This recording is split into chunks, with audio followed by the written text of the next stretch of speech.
Aingĩ ao arĩa marekinyĩtie nĩ atumia arĩa mathondekaga indo cia ciũma iria ciendagĩrio agendi rũnyanjara-inĩ rwa Masai Mara. Ĩndĩ ona makenete nĩ ikinya rĩrĩ, marauga agendi arĩa maraingĩra Masai Mara nĩ manyihĩte nĩ ũndũ wa gĩthagathago kĩrĩa kĩgũmĩire mabũrũri ma Kiarabu. Nauza shanga, lakini siku hizi biashara ya shanga imeenda chini kwa ajili ya vile wazungu wanapigana kwa nchi zingine. Sasa tunaona biashara zetu zimeenda chini ya beads. Kwa hivyo tunaomba kama inawezekana vita iweze kwenda chini, ndiposa biashara zetu ziweze kwenda juu kidogo. Hii hawezi tunaenda village, wazungu wanakuja village na usia hapa. Kama iko vita, hii biashara inakuwa mbaya.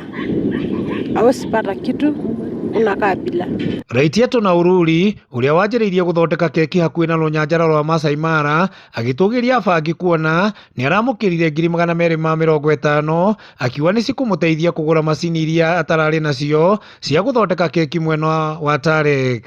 And I'm so much privileged and happy that my business appear the best. As I know that a lot of youth have ideas and they don't have enough capital to support their dreams to come to real.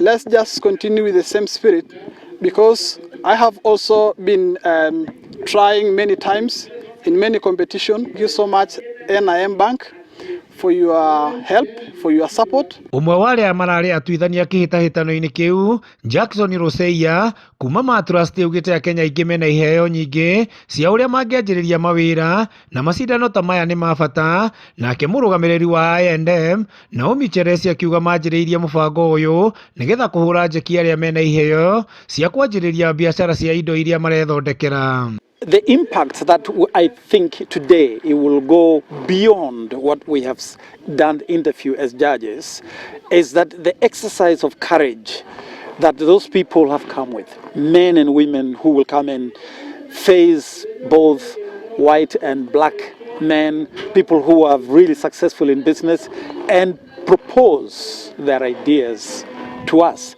That was amazing. We are doing one of the activity called Predator Tent pitching competition, and this is a program that's actually supporting youth women who have startups and those also who have ongoing businesses. Naomi akiuga nĩ hĩndĩ maranjĩrĩirie mũbango ũyũ na marongoreirie kũũkinyanĩria matũũra-inĩ ngũrani ma bũrũri nĩgetha gũtigĩrĩra Akenya aingĩ nĩ mateithĩka kuona ũmwe wao Martin Kiok nĩ mekũmũtwara thukuru nĩguo agĩe na mathomo ma igũrũ megiĩ marĩa matũrigicĩirie. So this is the first project we are implementing here in partnership with TIZ in the Mara. As I&M Foundation, we have 4 key thematic areas. One is environmental conservation, economic empowerment, and education and skill development. Handũ-inĩ ha Inooro TV kuma kaunti-inĩ ya Narok, rĩtwa rĩakwa nĩ Wanyũike wa Mbũgua.